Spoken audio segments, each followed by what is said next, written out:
1973, o ano em que ocorreu um dos crimes de maior brutalidade do Brasil. O caso da menina Araceli chocou todo o país. A menina de apenas 8 anos que, enquanto estava indo para a escola, foi sequestrada e brutalmente assassinada.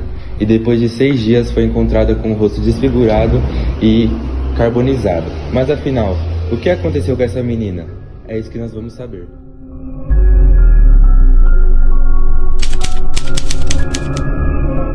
Era mais um dia comum na vida da garota Araceli, uma menina de 8 anos que durante seu percurso rotineiro à escola foi sequestrada por pessoas que até então eram desconhecidas.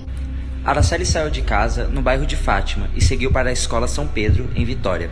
Por conta do horário do ônibus que a levaria de volta para casa, a mãe, Loura Cabreira, pediu para que Araceli voltasse mais cedo para casa.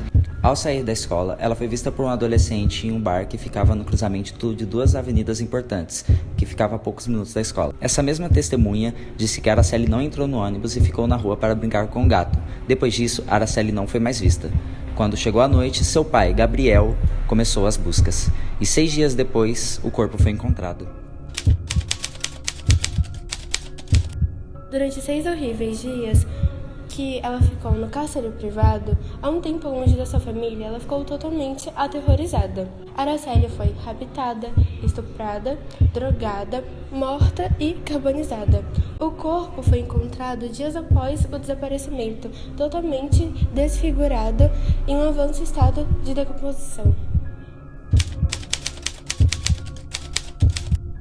Durante as investigações, provas e depoimentos misturaram fatos com boatos. Mesmo 44 anos após o desaparecimento de Araceli, o assunto ainda é um mistério. Além de grande parte das testemunhas terem morrido, as que ainda estão vivas se recusam a falar do assunto.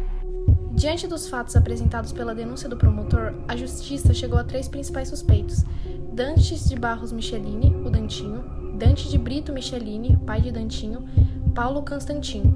Todos os suspeitos são membros de tradicionais e influentes famílias do Espírito Santo. Depois do julgamento, os envolvidos se recusaram a falar sobre o assunto com a imprensa diversas vezes e não foram localizados pela reportagem. Em 1980, o juiz responsável pelo caso definiu a sentença. Paulo e Dantinho deveriam cumprir 18 anos de reclusão e o pagamento de uma multa de 18 mil cruzeiros. Dante Michelini foi condenado a 5 anos de reclusão. Os 3 foram condenados porque foi provada a materialidade e a autoria do crime. Os acusados recorreram da decisão e o caso voltou a ser investigado. O Tribunal de Justiça do Espírito Santo anulou a sentença e o processo passou para o juiz Paulo Copolillo, que gastou 5 anos para estudar o processo. Por fim, ele escreveu uma sentença de mais de 700 páginas que absolvia os acusados por falta de provas.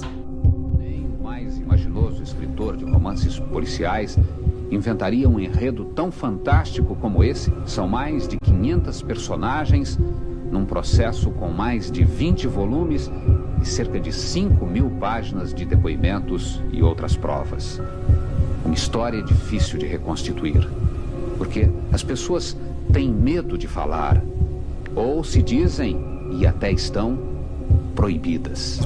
Outro dia, ou na segunda-feira, parece, que foram tomadas realmente as providências certas, porque esse dia era sexta-feira, sábado e domingo, nada se pode fazer.